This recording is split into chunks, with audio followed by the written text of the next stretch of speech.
PUBG game पर एक लड़की के साथ बातचीत शुरू होती है, नंबर एक्सचेंज होते हैं। वो लड़की जो है अपना घर बार सब कुछ छोड़कर इसके पास आ जाती है। जो लड़की इनके घर में भाग कर आई थी, यानी कि इस लड़के की बीवी, वो इसकी बहन को लेकर फरार हो चुकी है। स्टार्टिंग में जब शुरू हुआ था उस टाइम मैंने इसको इतना ही समझाया था कि मैं अभी शादी नहीं कर सकता। दिन बाद ना उसने ये कहना शुरू कर दिया कि उसके घर वाले उसको सौदा कर रहे हैं, उसको बेच रहे हैं कहीं, तो मुझे अगर तुम चाहते हो तो मुझे आके यहाँ से ले जाओ। इसका मुझे मैसेज आता है कि मैं आ रही हूँ, जिसको मैंने सीरियसली मैंने मजाक में ले लिया। कॉल आती है कि मैं बहावलपुर बस स्टैंड पर खड़ी हुई हूँ, मुझे आके ले जाओ यहाँ से। तो ये डेरा इस्माइल खान से खुद आ गई थी बहावलपुर, मैं इसको जाके ले आया। फिर मैंने घर में सबको बताया, तो हमने मजबूरी में आके कोर्ट मैरिज कर ली। जिस दिन इसके में बयान होने थे उस दिन वो लोग कोर्ट पहुंच गए। हम नहीं मानते अभी भी इस शादी को। अगर आप लोग चाहते हो कि आप सुकून से रहो इसके साथ, तो फिर आपको जो है डील करनी पड़ेगी हमसे। डील हो गई, फिर 5 लाख रुपए आप लोगों ने उनको दे दिया। हमने अदा कर दिया। कितने दिन हो गए आपकी बेटी को लेकर गई है? तकरीबन 2.5 माह हो गए। 2.5 माह से कुछ पता नहीं है बेटी की तरह? कुछ नहीं पता। इस टाइम ये फैमिली में ऐसा मौजूद है, ये लड़का जिसकी उम्र 19 साल है, 6 साल से पबजी गेम खेल रहा है। पबजी गेम पर एक लड़की के साथ बातचीत शुरू होती है, नंबर एक्सचेंज होते हैं। वो लड़की जो है अपना घर बार सब कुछ छोड़कर इसके पास आ जाती है। अब इस लड़के के घर वाले निकाह करवाते हैं, इज्जत के साथ वलीमा करते हैं और उसको इज्जत के साथ अपने घर में रखते हैं। 1-1.5 माह गुजरता है, लड़की के घर वाले आते हैं और इनके बीच में डील हो जाती है। 5 लाख रुपया देकर आपस में डील हो जाती है कि आपकी बेटी को हम लोगों ने इज्जत से रखा हुआ है। अब जब डील हो गई है तो जो लड़की इनके घर में भाग कर आई थी, यानी कि इस लड़के की बीवी, वो इसकी बहन को लेकर फरार हो चुकी है। अब इसकी बहन का कहा जाता है कि कहीं और वो निकाह कर चुकी है, अपनी मर्जी के साथ कर चुकी है, घर वालों को कुछ पता नहीं है। क्या मामले, इनसे पूछते हैं। 6 साल हो गए हैं आपको पबजी खेलते हुए, इस लड़की के साथ ताल्लुकात को कितनी देर हो गई है? 3 साल। 3 साल। नंबर वगैरह एक्सचेंज हुए, पबजी गेम पर मुलाकात हुई? जी पबजी में। उसके बाद वैसे भी मिलते रहे हो आपस में? नहीं, कभी मिले नहीं। मिले नहीं हो कभी मिले भी? नहीं थे। कहाँ की है ये लड़की? डेरा इस्माइल खान, और आप कहाँ के हो? बहावलपुर। बहावलपुर के। पढ़ते हो आप? जी मैं पढ़ता हूँ, क्या पढ़ते हो? ADP सेकंड सेमेस्टर में हूँ। अच्छा। और 19 साल आपकी उम्र है, तो 14 साल की उम्र में तकरीबन आपने पबजी स्टार्ट की। जी। घर वालों को बताया था कि किसी लड़की के साथ बातचीत करता हूँ?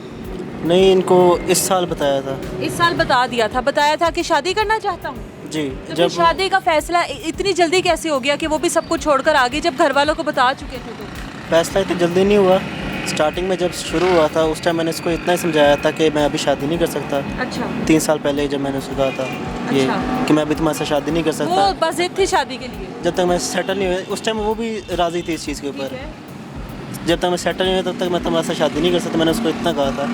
जब इस साल फरवरी में जब मेरे दोनों बड़े भाइयों की शादी हुई, उस टाइम मैंने उसको शादी वगैरह दिखाई। अच्छा। तो उसके 15 दिन बाद ना उसने ये कहना शुरू कर दिया कि उसके घर वाले उसको सौदा कर रहे हैं, उसको बेच रहे हैं कहीं पे। अच्छा। तो मुझे अगर तुम चाहते हो तो मुझे आके यहाँ से ले जाओ। अच्छा। जिस पे मैंने अपने वालदा से जिक्र किया, वालिद साहब से जिक्र नहीं किया क्योंकि वो हार्ट पेशेंट है। अच्छा। तो इनको मैंने बताया तो इन्होंने यही कहा कि हम ऐसा नहीं कर सकते, किसी की इज़्ज़त है वो, हम उसके घर से ले आए, इनकी इज़्ज़त ले आए घर से, तो हम ये चीज़ नहीं कर सकते। तो 28 जून को ना इसका मुझे मैसेज आता है कि मैं आ रही हूँ। अच्छा। जिसको मैंने सीरियसली मैंने मजाक में ले लिया, मुझे लगा ऐसे मजाक कर रही है। और 29 को 12 बजे मुझे कॉल आती है कि मैं बहावलपुर बस स्टैंड पर खड़ी हुई हूँ, मुझे आके ले जाओ यहाँ से। तो ये डेरा इस्माइल खान से खुद आ गई थी बहावलपुर बस अड्डे के ऊपर, बस में बैठ के। तो मैं इसको जाके ले आया। फिर मैंने घर में सबको बताया कि ये है, अपने वालिद साहब से भी बताया। आप जाकर उसको अपने घर ले आए? जी मैं उसको अच्छा। घर ले आया। फिर?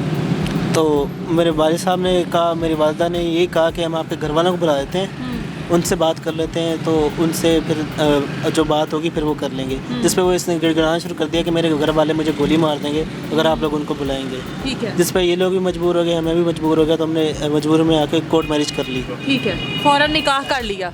ठीक है। एक लड़की भागकर आ जाती है, माँ जी आपके बेटे की खातिर जाहिर है आई है, वो पबजी पर मुलाकातें हुई, इनकी बातचीत हुई, निकाह कर दिया। आपने निकाह के बाद वलीमा भी किया जी, एक्सेप्ट भी कर लिया। उसके घर वाले कितनी देर बाद आए हैं? 1 महीने बाद। 1 महीने बाद। क्या घर वालों के साथ राब्ता था उसका? शायद हो, क्योंकि घर से वो एक मोबाइल लेके आई थी अपना, वो उसने बंद करके इसके हवाले कर दिया था। ठीक है। इसने मुझे दे दिया था, मैंने रख दिया था। उसने बकौल उसने उसकी सिमें तोड़ दी थी। वो कहती थी मेरे पीछे कोई नहीं आ सकता, ठीक है। क्योंकि बहुत दूर है डेरा इस्माइल खान बहावलपुर से। हाँ। तो वो नहीं आ सकता उनमें से कोई भी। लेकिन एंड वो ठीक वो 29 जून को वो उसका निकाह, और 30 जून को हमने कराया। 29 जून को वो आ रही है और 29 जुलाई को उसके घर वाले पहुंच गए हैं। आपके घर पहुंच गए? हमारे घर नहीं, मेरे मियाँ के ऑफिस। अच्छा। उनको ऑफिस का ही पता था, जाहिर है इसने बताया होगा, क्या हुआ हमें नहीं पता। हमने उस वक्त भी नहीं सोचा कि वो कैसे अचानक पहुंच गए। हाँ। उन्होंने मेरे मियाँ से जाके कहा कि जी हाँ ऐसे बच्ची डेरा इस्माइल खान की आप लेके आए हैं। इन्होंने कहा जी हम लेके नहीं है, वो बच्ची आ गई है और हमने उसका, वो हमारी बेटी हमारी इज्जत है, हमने उसके साथ शादी बना दी अपने बेटे की। उन्होंने कहा हम उस बच्ची से मिलना चाहते हैं। अच्छा। इन्होंने कहा ठीक है। ये घर आ गए, इन्होंने घर में बताया। मुख्तसर ये वो लड़की ने रोना पीटना शुरू कर दिया, मेरी बहू ने, माया ने। उसने कहा जी मेरे माँ बाप बेशक आ गए आपके पास, जो भी उसने ये नहीं बताया कि कौन आया है। अब इन्होंने जब बताया उसका पता नहीं कौन है, मुझे नहीं पता कौन है, क्योंकि हमने कौन सा उनकी वीडियो बनाई थी। उनको बताया कि 2 बंदे आए हैं, एक तो तफ्तीशी था उनका, अच्छा। जब पुलिस वाला था, एक दूसरा जो था उसका एक्स मंगेतर था। लड़की का मंगेतर, एक्स मंगेतर है। जी। अच्छा। वो हमें बाद में पता लगा, उस वक्त तो नहीं पता हमें। अच्छा। इसने कहा को मेरा चचा मामा होगा, इसने ये कहा हमें। अच्छा खैर, उन्होंने कहा कि भी रात का टाइम दिया है कि तुम्हें मिलवाना है उनसे, तुमने खुद बता दो कि मैंने अपनी मर्जी से शादी कर ली है, मिलवा देते हैं तुम्हें। इससे तो बैठ के गिड़गिड़ाने रोने बैठ गई। वो कहने लगी मुझे तो वो मार देंगे, आपके सामने मार के चले जाएंगे मुझे वो। अगर मैं उनसे मिलती हूँ तो वो मुझे मार देंगे और काशान को भी मार देंगे। अच्छा। उसने हमें ये भी धमकाया कि काशान को भी मार देंगे और मुझे भी मार देंगे, हमारे में यही रिवाज है। अच्छा। हम मजबूर हो गए। आपस में इनके साथ डील कैसे हुई फिर आप लोगों की, पैसों के लेन देन की, कि पैसे लेकर बात को रफा दफा? फिर जी ये हुआ ना, ये लोग चले गए। अच्छा। चले गए हमें जिन्होंने, हमने जो कोर्ट में शादी कराई थी इसकी, जो कोर्ट मैरिज की थी, हमारे वकील ने कहा कि आप 164 के बयान करवा लें बच्चे के। अच्छा। क्या वो आपसे कोई एलिगेशन लगा सकते हैं आप पर? हाँ। हमने कोर्ट में वो उसकी हैरेसमेंट की दरख्वास्त दे दी उस बच्ची की तरफ से, माया की तरफ से, ठीक है। कि मुझे खतरा है अपने माँ बाप से। वो दरख्वास्त जब गई तो वो उन लोग तो पीछे लगे हुए थे, अल्लाह जाने इसने फिर उनको उकसाया। वो लोग जिस दिन इसके में बयान होने थे उस दिन वो लोग कोर्ट पहुंच गए। अच्छा। इसकी माँ, इसके 3 भाई और इसका जो है ना वो एक्स मंगेतर। हम तब तक भी नहीं पता था कोई एक्स मंगेतर है इसका। जब हमने वो कोर्ट में इसकी वो आवाज़ लगी है तो ये जजेस को पूछा, इसने कहा जी मैं अपनी मर्ज़ी से आई हूँ। इसने अपनी माँ के और भाइयों की हमारे सामने इसने उनसे बात करने से इनकार कर दिया। अच्छा। अपनी इसकी माँ इसको कहने लगी कि तुमने क्या किया माया, क्यों आई हो तुम इधर, तुमने ये क्या किया? उसने कहा कि आपने मुझे जितना आपने मुझे दुख दिया है, जितना आपने मुझे प्रेशराइज़ किया है, अब जो जैसे मेरे साथ ज़बरदस्ती मेरी शादी करना चाहती थी, मैं उतना इन लोगों ने मुझे जितना प्यार दिया ना, आप उससे रत्ती भर भी करते ना उतना मैं आपको छोड़ के ना आती। इसने अपनी माँ को कह दिया। हमारे दिल में इज्जत बढ़ गई इसकी कि इसने तो अपने माँ बाप को भी पीछे कर दिया है। इसकी माँ ने कहा तुम एक दफ़ा बयान दे दो इनके खिलाफ, मैं सबको टंगवा दूंगी, मैं ये कर दूंगी, मैं वो कर दूंगी। इस माँ ने बहुत उसको धमकियाँ लगाई। इसने कहा जी मेरा जीना मरना काशान के साथ है, इनके साथ है, मैं आपके साथ नहीं जा रही। हम लोग और ज़्यादा पसीज गए। अच्छा, इसके वो उस बंदे ने, हमें तब तक नहीं पता था कि इसने निकाहनामा पेश किया है। इसने जज के सामने जब हैरेसमेंट के बयान होने लगे उसने निकाहनामा पेश कर दिया रमीज़ अकबर ने कि ये मेरे निकाह में है 2016 से। अच्छा। मेरे निकाह में थी और इसकी थी 1/1/2003 तारीख़ पैदाइश माया की। जज के सामने सारे डॉक्यूमेंट्स पड़े हुए थे हैरेसमेंट के। उसने कहा कि इस वक्त ये लड़की की उम्र 16 साल थी सिर्फ, तो 13 साल थी, सॉरी 13 साल की उम्र में निकाह हाँ, होगा। अब वो कैसे निकाह हो सकता है ये? तो मैं आपको बंद ना कर दूँ? जज ने इसको कहा रमीज़ को। इसे चुपके से खिसक गया ये बाहर अदालत से, कमरा अदालत से बाहर चला गया। हम लोग उधर ही खड़े थे। अच्छा, वो बाहर चला गया। इसके बाद इसकी माँ का किरदार शुरू हुआ। उसने आके कोर्ट में उसी वक्त ही इसने कहा कि अगर हम ऐसे तो चलो निकाह खारिज जो है ना, हमारी बेटी तो है ये, हम नहीं मानते अभी भी इस शादी को।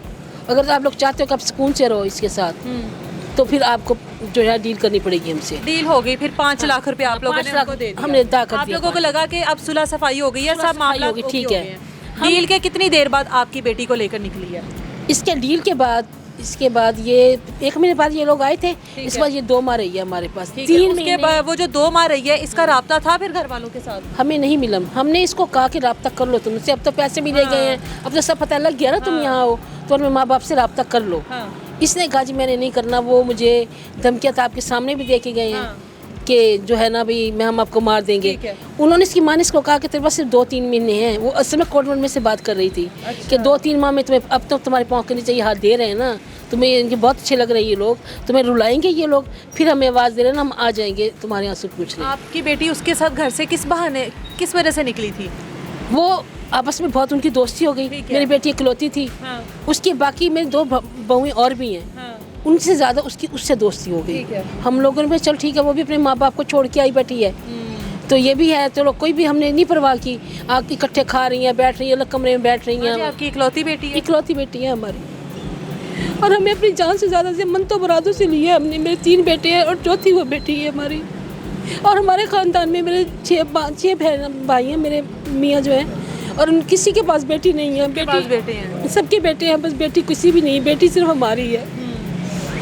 तो इसने, उसको भी पता था कि मेरे माँ बाप मुझे इतना चाहते हैं। ये खुद कहती थी, उसको कहती थी हमारे सामने कि माँ हम तुम्हारे माँ बाप मुझसे जितना प्यार करते, तुम्हारे भाई तुम्हें जितना चाहते हैं, मैं ना वो मुझे प्राउड फील होता है कि ऐसे भी माँ बाप होते हैं, ऐसे भी भाई होते हैं जो अपनी बहनों को इतना प्यार करते हैं। आज कितने दिन हो गए आपकी बेटी को लेकर गई है? तकरीबन 2.5 माह हो गए। 2.5 माह से कुछ पता नहीं है बेटी की तरह? कुछ नहीं पता, ना हमें बुला रहे हैं, ना हमें, बल्कि हमारे सामने कहा कि हम लेके आए हैं। इनके वकील हमारे सामने आया डेरा इस्माइल खान में, उसने कहा कि हम लेके आए आपकी बेटी, आइए हमारे पास, कर लो जो करना है, नहीं देते आपको, ना मिलवाएंगे ना देंगे आपको। पुलिस ने कुछ कर रही? कुछ नहीं, पुलिस वाले के सामने धमकी दिया।